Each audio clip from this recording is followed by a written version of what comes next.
I think the other thing that he adds to it, of course, if Liverpool are ever chasing a game at any point and they wanted to go two up top, then there's the potential, I suppose, to pair him with Hugo Ekitike to pair him with Federico Chiesa as well. Ultimately, as I said, I think it's unrealistic to think that Hugo Ekitike at his age could be the focal point purely by himself for an entire season. But there's the opportunity for him to learn off Alexander Isak. There's the opportunity, I suppose, if you wanted to play Ekitike wide with Isak through the middle, Salah wide on the right-hand side as well. But yeah, you mentioned the fact that they have got options. It's interesting how Arne Slot is going to play it, because will he use Ekitike from the bench quite a bit? Because obviously Cody Gakpo's been starting down the left-hand side. It's unlikely that he'll take Mo Salah out of the equation. But I suppose there's the opportunity at least to rotate that forward line when they need to and rest it a little bit. And that's a point that Arne Slot has made before the start of this season as well. He said one of the main advantages that they had last season was the fact that very often he would make few changes to his starting lineup, and that kind of continuity helped them in terms of delivering the Premier League title. But at the end of the season, the back end of the season, he said maybe that continuity also became a bit of a weakness as tired legs begin to kick in towards the end of that campaign. So I think there's the option once again to rotate that squad a little bit more with the quality that they've got now. Great stuff. Thanks very much, Vinny, as ever. Right, so that is how the mood is in Liverpool. How is the mood in Newcastle right now? Let's cross to Pete Graves and see if we can gauge that. What do you think, Pete? Are Newcastle happy to have this saga over, given that they've received a big fee? Or, given what they said in the statement, is there still lingering resentment over what happened? No, I mean, listening to Vinny there saying that everyone in Liverpool's delighted. I honestly feel the mood here today, speaking to people on my way here to St James's Park. Everyone's really delighted here as well that the sort of saga that's cast a shadow over the entire summer is finally over. And I think most Newcastle United fans are just pleased that Alexander Isak is not a part of the Newcastle squad anymore. Now, let me just explain. If I could rewind time and go back to that Carabao Cup final win when Isak scores the goal against Liverpool and they lift their first domestic trophy in 70 years. I think if you said to any Newcastle fan on that day, listen, by the way, next season, Isak's going to be playing for Liverpool, they'd be absolutely devastated. But the way that it's gone on this summer with Isak refusing to play, refusing to go on the pre-season tour, refusing to play any pre-season friendlies, and then indeed refusing to train or play in any of the Premier League games or League Cup game this season, I think it had got to a point where just the entire fan base actually wanted Isak to go. So he's speaking to fans today, they're just delighted that the deal has been done, that he has gone now and that it's over. And I think Eddie Howe knew that. I spoke to him on Saturday after the Leeds game, and you just got the sense that he understands the fans. He'd have heard the chants from supporters at Elland Road. We'd heard them elsewhere as well from those passionate away supporters. They weren't happy with Isak, and I don't think there was any way back. So I think Newcastle fans are pleased that it's over and that he's gone. But also that with the money that has come in, as you say, a Premier League record, they've been able to completely reshape their squad. They've signed a goalkeeper, a centre-back, a centre midfielder, 2 strikers and a winger that will all challenge for first team spots. So they've totally reinvented the first 11 with the money that's come in for Isak. So I think, the mood here on Tyneside is a really positive one. They're pleased with the business that Newcastle have done, and they are pleased that the Isak saga is finally over. Yeah, fans, I'm sure, are as well. How about the players? Do you think this might help them as well in some ways, because they can just get on with life without Isak too? Yeah, I think so. I mean, I think that the players that have been playing for Newcastle have remained unbelievably professional. Of course, Isak would have been a good friend of a number of the players in this squad. They were a very tight-knit group, aren't they? I mean, Eddie Howe insists on that. He doesn't sign anyone to the football club unless he feels that their personality would fit in with the other players here. And certainly everyone who met Alexander Isak would say, you know, previously he's a great guy. He's given his heart and soul to the football club. But something changed, didn't it, this summer once the interest came in from Liverpool. And I think that the players, and what a two have paid tribute to Alex on social media. I've seen the likes of Sven Botman and Anthony Gordon make their own tribute. And you can see the Gordon one right now, I believe. And I think that's, you know, not surprising.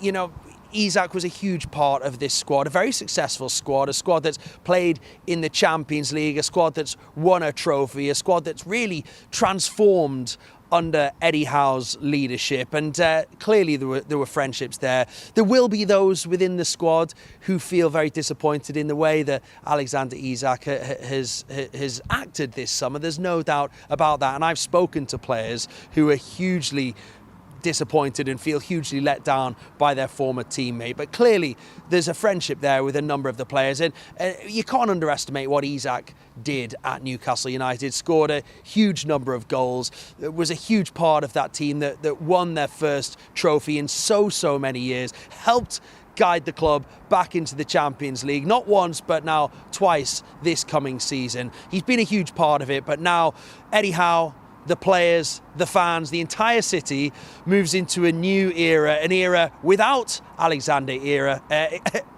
Isak, but it's an era that the fans are very excited about, I think. And everyone who you speak to today is feeling pretty bullish and excited about the future in the season ahead. Yeah, it feels like turning over a new leaf, doesn't it? Thanks very much, Pete.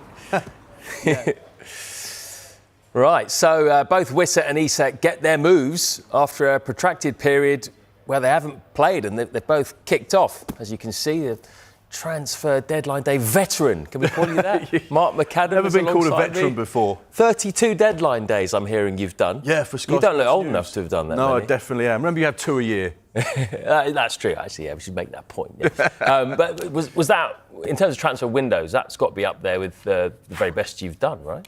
I think it's been incredible. From June the 1st, that mini window we had to allow the Club World Cup sides to add players, and then, of course, everyone else used that to their advantage as well. Liverpool really active at the start of the window. And then, of course, a mini lull before the storm, and it felt like a long storm because there was so much activity happening, over £3 billion spent by Premier League sides. The money that has exchanged hands shows globally just how big the Premier League is, how big commercially it is. The money that's involved in our game is absolutely fantastic because it allows Premier League sides to invest so heavily in the best quality players they possibly get from around Europe. And that's why there are so many eyes on the Premier League and what we're doing. And that's what's become the transfer window. It's become a machine in itself. And it's quite astonishing to see what it's actually become, because if someone had said to you 10 years ago, you would have all of these accounts, all of these businesses, all of these people making money off the back of talking about transfers. And when you look at the metrics and numbers that our content generates, it's just flabbergasting. Yeah. It's incredible. And there is such a huge appetite for transfers, for talking about transfers, who's going where, what's happening, how much is it costing, what's it doing to their PSR figures. The fans absolutely love it. And we try here so hard at Sky Sports News to cover every single moment as accurately and as honestly as we possibly can. And it's the best job in the world. But this summer, it's been the most difficult job in the world. You'll get a rest very soon. Come on, just one more go, mate. One more go today. That's brilliant. Right, we'll get on to, you know, that point you made there and the Premier League and how it compares to the other big European leagues at the moment in terms of spending, blowing them all out of the water, really. But let's get back to my initial point, which was Wissa and Isak, who both got their moves, having down tools. Were these two deals a victory for player power? Well, you have to say yes. This was a huge victory for players that are agitating to get the move they wanted, because two of the most high-profile Premier League players this summer that both wanted moves, both made public statements, both made it clear to their respective clubs that they wanted the opportunity to explore and potentially leave the club for a new destination. And they both got their demand. Johan Wissa's contract got sealed, signed and sorted with 20 seconds to spare. It went right to the wire. Alexander Isak was a little bit earlier. But clearly what you're seeing with regards to both of these two players is that if you have the desire to get out of a football club, regardless of whatever contract is in place, ultimately this could possibly happen if you make the right noises and act in a certain way. So will it happen more off the back of this? Will it set a dangerous precedent? It could potentially set a dangerous precedent. One thing I will say, Harry Kane in 2021 wanted to go to Manchester City. There was that £100 million offer on the table from Manchester City to Tottenham that was rejected by Daniel Levy and Spurs, and they said, no, you're not going anywhere. And then eventually, guess what? He stayed despite the back and forth that happened via the media. The same with Virgil van Dijk in 2017. He was linked with Liverpool. He was at Southampton at the time, and he wanted to leave. He made it quite clear that he wasn't going to be willing to play for Southampton again. Didn't get the move he desired. Ended up being back in the fold. Played for Southampton on September the 16th. Final game on December the 13th.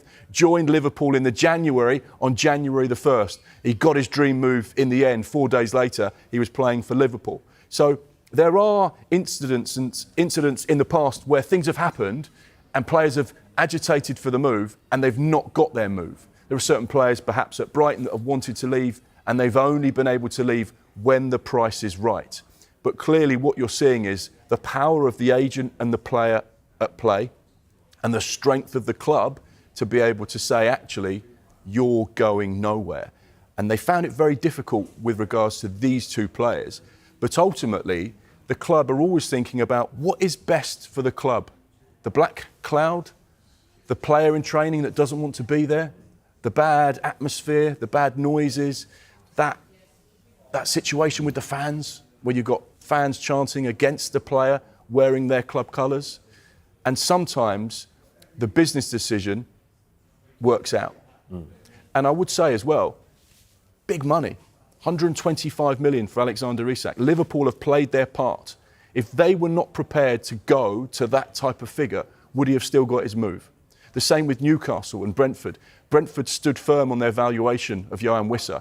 We were saying at one stage in the window it was going to have to be a deal of upwards of 40 million to get the deal done. But as the window progressed, it turned out it was 55 million that got the deal done. So Newcastle and Liverpool have played their part as well by writing the chequebook that was big enough to get the deal done. Be interesting to see what had happened if Newcastle had said, actually, our offer is still 40 million. And Liverpool had said, our offer is still 110 million. Would these two deals have still got done? We'll never Interesting know. scenario. Yeah. And with both Isak and Wissa, both of them intimated that promises were made to them by the club that were broken. But is that not their agent's fault, really? If there's nothing written into a contract, I mean, a handshake's not going to be enough, is it, when this sort of money is involved? Yeah, don't do a gentleman's deal with someone who's not a gentleman. You have to be really careful in this scenario, and I think this is something we'll see moving forward. There'll be more players that say, before they sign the contract, actually, I want a release clause. And there'll be more agents that will be plotting the trajectory of a player. Say you're 21, 22 and you're moving to a club and you're thinking, right, this is going to be great for 3 or 4 years, but actually by the time he gets to 24 or 25, we want to move him on to a bigger club that is maybe challenging for the Premier League or challenging for Champions League glory. So therefore, we're going to ask to have a release clause inserted that gives us control so that we know the player can leave in the summer of 2025 for this price. And they hold the cards. For example, Bournemouth did it with Dean Howson. They signed him from Juventus for 12 to 13 million pounds. They inserted a release clause that was 50 million pounds, which at the time, if they'd sold him for that price, they would have said, well, this represents great business for us because it means with less than 12 months on the clock, we've turned a 12 million asset into a 50 million asset, which is brilliant for us. It shows how good a club we are, it shows how good our coaching is, it shows how good our first team is, and it shows how good our recruitment is. So therefore, if that's the scenario that plays out, that suits us, and that's exactly what happened. And Dean Howson was comfortable as well with his representatives because he knew if he'd had an incredible season, there was a chance as a Spanish international who was at the age of 19 that potentially there could be some big offers to come. He got into the team, he was exceptional, scored goals, defended brilliantly, got his move. And it was all amicable. The fans respected him, loved him and valued him to the last moment. The club the same. You saw that from the statement that Bournemouth put out. The player's happy because he gets his dream move, and the agent's happy because he moves the player on 12 months again. And agents are always happy when they move players. They don't get money for players sitting at clubs for 4, 5, 6, 7 years. They get money by moving players. So in that situation, I think we'll see this a lot moving forward, where these contracts have release clauses that give the player and the agent a little bit more control over their career pathway. Yeah, and but not all clubs will sign it as well. Well, that's true. You know, you have to be a certain type of profile of player to be able to insert something that a club wants. A club like Liverpool or Manchester United or Man City or Arsenal will say, well, no release clause. No, you come to play for us. And that's a destination club where players want to finish their career and extend their career. Yeah, but if there are release clauses, you hopefully avoid situations like the Isak and the Wissa situation.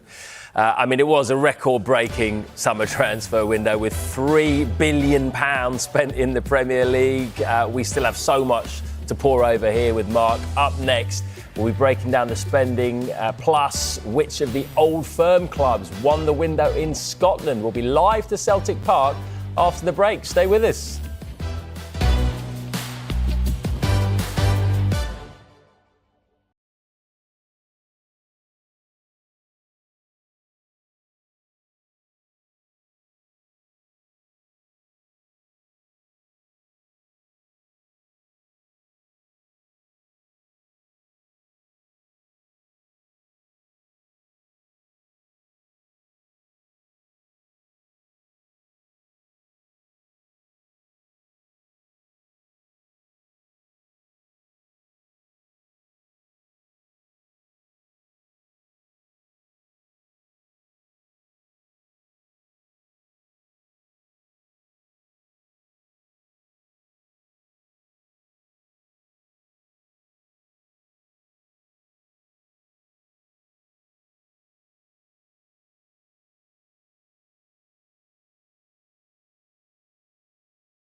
Welcome back. Let's get to Scotland, and Rangers outshone Celtic on deadline day, spending the most they have on a player for 25 years. While Celtic missed out on a number of their targets and they let Adam Idah leave as well. We'll get a fan's perspective with Paul John Dykes shortly, but first to Gordon Duncan, who's at Celtic Park for us. Afternoon, Gordon. Can you just give us a sense of how bad a window it's been for Celtic?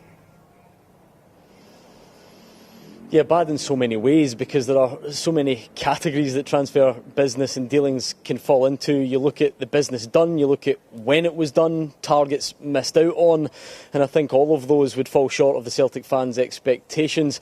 For every club, you want to come out of the window stronger than you went into it, but especially a club like Celtic. They're big, they're successful, they win things, they've got lots of cash in the bank by Scottish standards, they've got sellable assets. So above all clubs, this really shouldn't be one who comes out of a window weaker than they went in, and there's a feeling over the last few windows really that it is a squad regressing. You look at missing out on Kasper Dolberg, the number one striking target yesterday. Adam Idah left for Swansea, so they still actually need a striker, albeit Kelechi Iheanacho may join as a free agent. Then we talked about the timing. Balikwisha, Tunetki came in wide areas, but they weren't in time to help with Champions League qualification.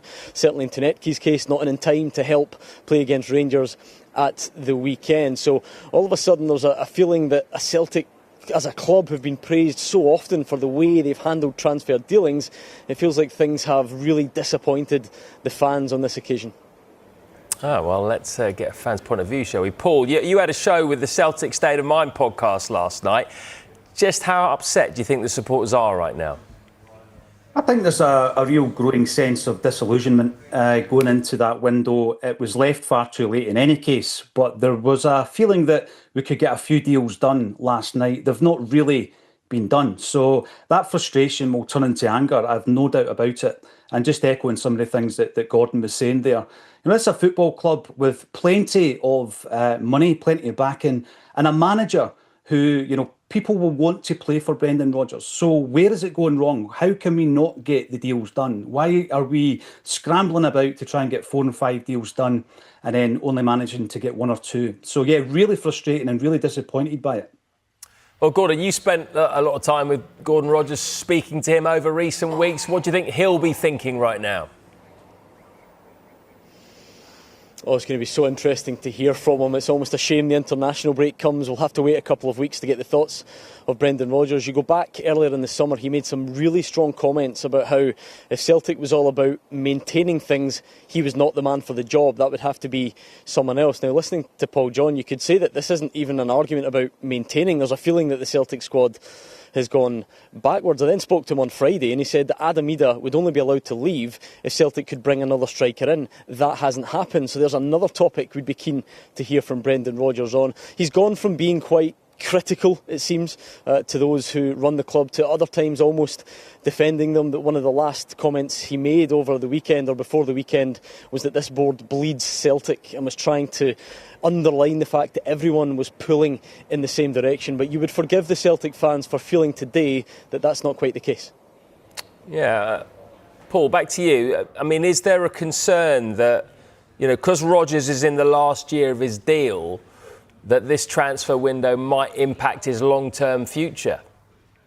I think there's no doubt about that. You know, he did speak about, you know, the fact that he doesn't maintain. He wants to improve, he wants to progress. Some at Celtic seem to lack that ambition and that vision. They just want to be the top dogs in Glasgow.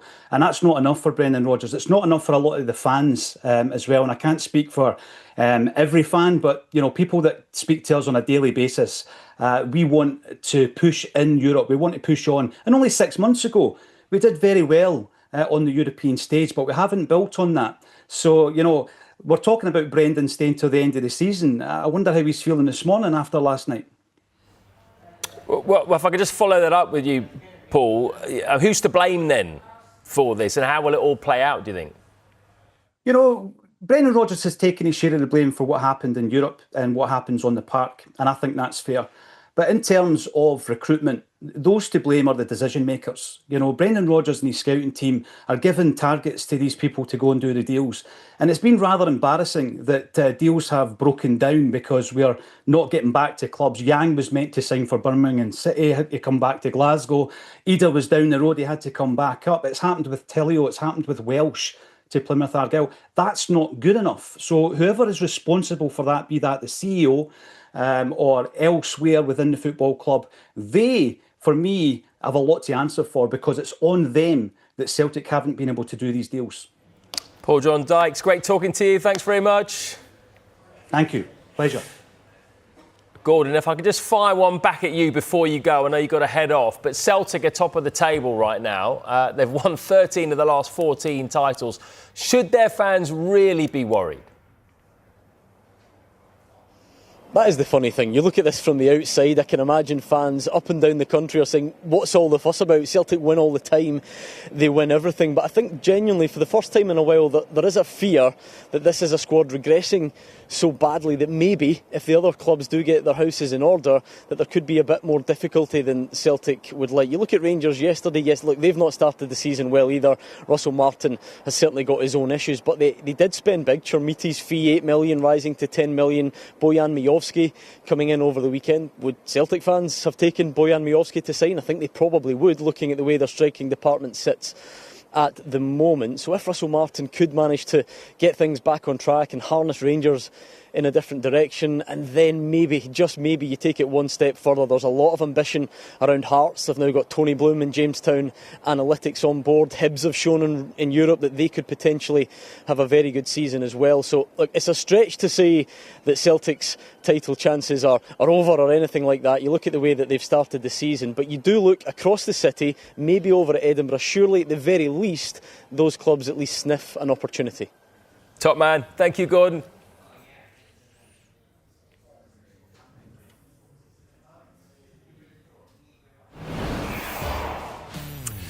Well, so many players got the move they were looking for yesterday, but not everybody. Up next, we'll be looking at some of the players who were left in the awkward situation of having to return to their clubs.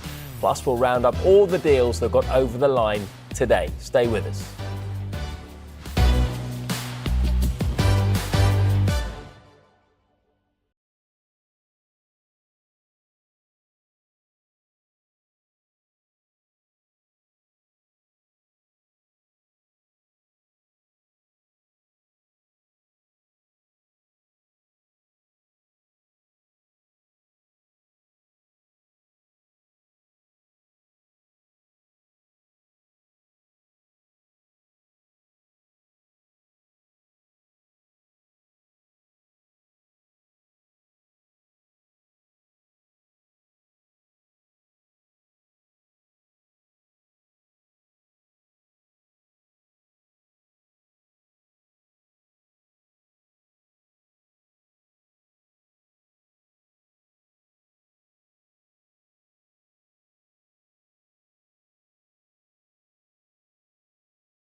Welcome back to Transfer Window. The verdict, the window may have closed yesterday, but there were still a few deals that carried over into today, particularly for Manchester City. Let's run through them for you.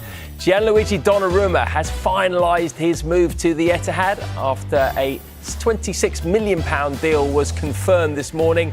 He joins from PSG on a 5-year deal. That deal has allowed Ederson to get the move he'd been waiting for as the 6-time Premier League winner departs to Galatasaray for £12 million. Manuel Akanji has also departed the club as his loan to Inter Milan is confirmed. That deal has an option to buy for £13 million that will become obligatory if he makes a certain number of appearances. Another centre-back leaving the Premier League is West Ham's Nayef Aguerd. His permanent move to Marseille was confirmed today. Joining him at Marseille is Brighton's Matt O'Reilly. The Danish international joins on a straight loan for the rest of the season. And finally, Fulham have just announced in the last hour the signing of Bayern Munich's Jonah Kusi Asare. He joins on loan with an option to make the deal permanent. Well, the windows in Scotland and England may be shut, but clubs can still sign free agents and players can still move to a number of different leagues. The Eredivisie window shuts tonight, for example, while there's still 10 days for players to move to Turkey and even longer for players to move to Portugal or Saudi Arabia. And even though the window is shut, you can still follow all the fallouts, and there's plenty of it on our transfer blog. That's on the Sky Sports website and app. If you scan that QR code, it'll take you right there. Right, not all players got their moves, or some of them got very close to getting a move. It didn't happen. For example, Marc Guéhi is still a Crystal Palace player today after his move to Liverpool fell through right at the last minute. What happened yesterday? Well, clearly it was a busy 24 hours for Marc Guéhi, particularly when you take into account the way he played for Crystal Palace against Aston Villa, scoring that fabulous goal. And it was a real captain's performance as well. He was solid at the back. He got that second goal, which confirmed all 3 points for Crystal Palace. And that really has been the way he has operated throughout the course of this summer. There has been so much talk about Marc Guéhi over the course of the last 12 months. Remember, there were multiple rejected offers from Newcastle last summer. He stayed at Crystal Palace. He captained them to the FA Cup. He captained them to the Community Shield. He's been exemplary in his behaviour, attitude, work ethic, and the way he's handled himself. No public statements, no frustration, no agitation. Even if he did have the desire to move to Liverpool, it was never really made public. Now, clearly, the fact that they got to the stage of doing a medical in London meant that he was potentially open to moving to Liverpool. But in the end, it didn't happen. And there are various reasons, and I'm sure over the course of the next few days, and when Marc Guéhi eventually speaks for the first time to Sky Sports about his future and about what happened this summer, there'll probably be multiple reasons as to why the deal didn't quite happen. Whether that was his desire, whether that was Steve Parish's desire not to sell the captain, whether Oliver Glasner had said, look, he's just too important. Oliver Glasner made it really clear after that Aston Villa game, would Marc Guéhi be leaving? And he said, no, we can't. We can't lose someone who's so important. And of course, there was the replacement, Igor Julio, that ended up going to West Ham. So I'm sure there's a whole collection of reasons as to why this didn't quite happen that will come out in time. Yeah. A lot of people very keen to draw comparisons between the behaviour of Isak and Wissa in contrast to Marc Guéhi, who, as you say, his behaviour has been exemplary. Should we commend him for that, or is that the least you should expect of a player in that position? I think any player that signs a contract for a club needs to respect the club, the badge, the fans, and the contract they've signed. And it doesn't always happen like that, as we've seen and as we know. But I think Marc Guéhi has been the most professional in this whole situation. And it must be so hard when you're a young footballer There's so much speculation about you. You go down to the supermarket and people want to talk about your future. Fans want to know what's going on. You're getting DMs and messages on social media every single day, every single hour, asking what's the latest, what's happening, please don't go. Liverpool fans probably messaging saying, please come to Anfield, we want you, we love you, you're going to be amazing for us. And you have to live in that storm and make decisions which you feel are right for your career and, of course, your future. Now, Mark Gay still could potentially leave Crystal Palace before the end of his contract. Someone could come in January and buy him. He can also start negotiating with sides in Europe and sides not in the Premier League. From January the 1st, he could sign a pre-contract agreement and still leave. Crystal Palace still could get some money. But what they've got now is they know they've got their captain and they've got a key member of that Oliver Glasner first team between now and January the 1st at the very least. He could walk on a free next summer and have his pick. And I think the biggest factor in all of this decision-making for Mark Gay will be Thomas Tuchel has an England squad to announce and a World Cup to look at next summer. At Crystal Palace, first name on the team sheet, guaranteed. He's going to play 38 Premier League games and as many cup games as he desires, depending on his fitness. Hopefully he'll stay fit for the whole season. He's been robust. He's never really had any significant injury problems over the last couple of years. So you'd imagine he's going to get a lot of game time this season, continue to develop as a player and, let's be honest, probably one of the first defenders on Thomas Tuchel's squad list right now as things stand. Going up to Liverpool, I'm sure he would have played a good collection of games. However, there was no guarantees and Liverpool would never give a guarantee to a player you are going to play week in, week out regardless. Doesn't happen, not at the highest level. But at Crystal Palace, he knows he's going to play and therefore it means game time, which means a greater chance of being in that England squad. OK, so he didn't move, so any fee for Mark Gay did not end up getting added on to the overall number. It has been a record-breaking summer, over £3 billion spent. That's smashed the previous record, by the way, which was around about 2.4 billion in 2023. And yet, Mark, last year, it sounded like we were talking about PSR, profit and sustainability rules, the whole time. We have done again. But if you look at the bald figures, loads of clubs have spent big. So is PSR still as big an issue as it used to be? PSR is always going to be a huge issue. You have to remember PSR was brought in 2015 and it was to make clubs more sustainable and it was to make them more sensible with what they spent and how they operated. And it was also to try and stop clubs from going to the wall and losing huge sums of money and then going bust and having administrative problems like you saw with Portsmouth many, many years ago. You can see the spending, though, throughout the course of this summer has been humongous. Now, you look at these facts and figures in different ways. Now, straight away, the thing that you look at is Liverpool. Wow, incredible amount of money spent. It's a record for any side in the Premier League in one summer transfer window.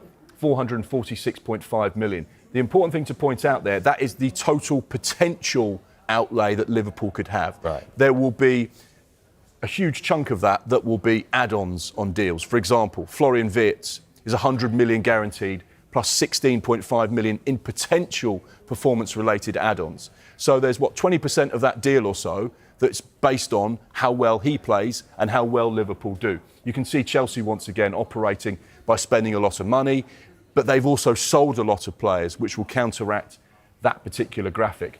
You can see the teams that are really struggling. Aston Villa, fined by UEFA last season. They've had to be really careful about what they spend. I think Marco Silva will be really frustrated with the spend for Fulham. Crystal Palace, again, the uncertainty over which division they were going to be playing in with regards to their European competition has clearly played a big factor in the type of players they can attract, the type of money they can spend. They say the difference between the Europa Conference League and the Europa League is around £25 million in income, which is significant at that level. And you can see Brighton spent a lot of money last summer, obviously don't need to invest in players when they've got so many players already. Someone said to me earlier on that they've let about 18 players go out on loan this summer, so they have a lot of players, a lot of resource. So a certain level of club is still getting hamstrung by PSR? Absolutely. And I think it's those sides that want to be ambitious, those teams that want to punch into Champions League football places regularly. They're the teams that are finding it the most difficult to do so because it all relates to the turnover of the football club. PSR rules, as we know, allow you to lose 105 million over a 3-year accounting period. It's not a lot, really, for Premier League sides. 35 million a season you can lose on your first team football costs, and that's acceptable.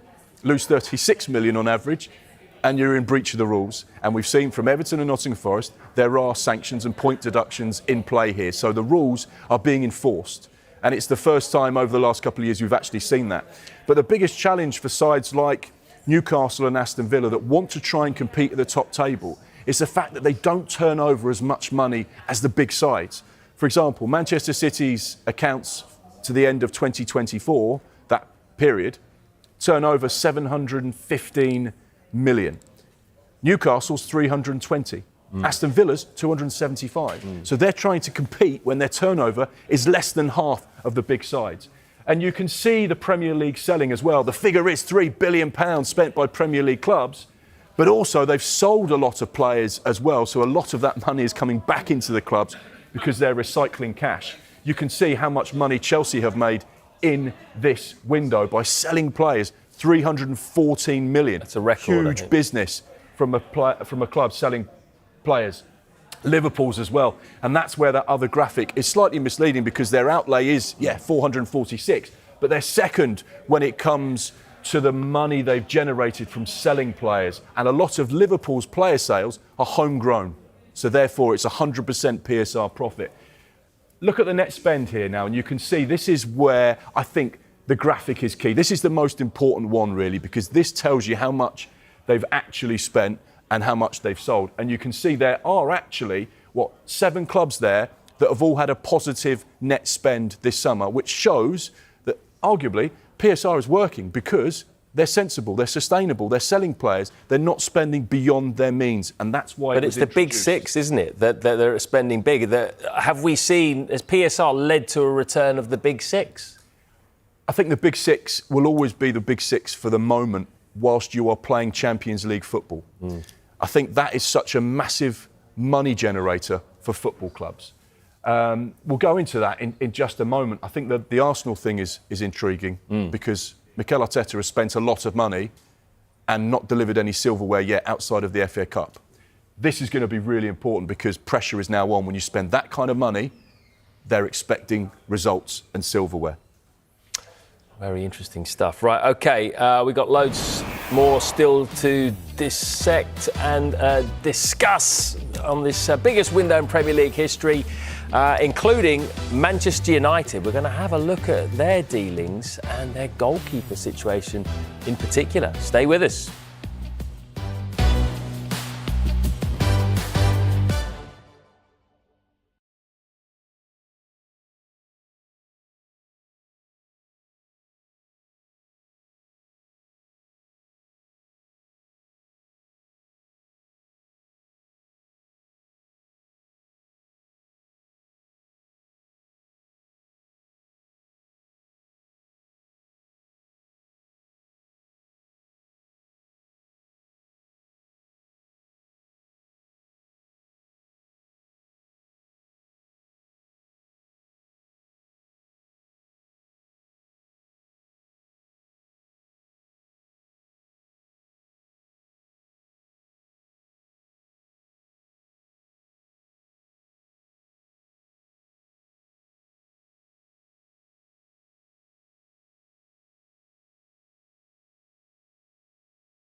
Welcome back. Alexander Isak is a Liverpool player now, but right now he is in Sweden preparing for international duty. That is where Gary Cottrell is as well. And he managed to get hold of Isak's international teammate Victor Gyökeres to ask him about the whole Isak move.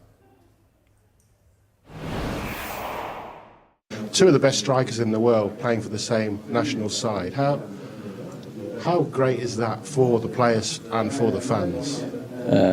No, of course it's always good to have good players in the national team, and we of course want to reach the World Cup next year, and if we have the best players available and in the team, it's of course gonna help. So we look forward to the games. We have this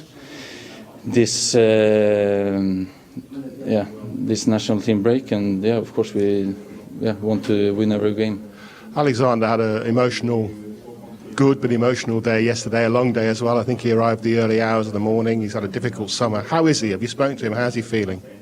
I haven't spoken with him too much because he just came. So I said hi to him and congratulated him for the move, and not so much more. Because you had a move yourself to a big club, at times a difficult move. Do you have some sympathy for what he's been through? Yeah, as I said earlier about my situation, I think can be the same, that you don't really know what's been going on behind, and so I don't really know in his case what the situation has been exactly. So it's difficult for me to speak about that. In your case, in his case, and the case of Wissa, there's talk obviously of player power getting too important in the transfer market. Is that unfair to say that? What do you mean? Player power, like forcing moves. I mean, we all play, and I think the clubs has the most power, and it's maybe difficult for the players to choose in a lot of cases, and when it's a player that's not wanted in a club, I think it's the total opposite, and he doesn't have any power, and the club can literally do whatever they want with the players. So it's difficult, but it's how the situation is. What's he like to play with, Victor? How do you bring out the best in each other when you play together for Sweden? We played a few games together, and felt very good those games.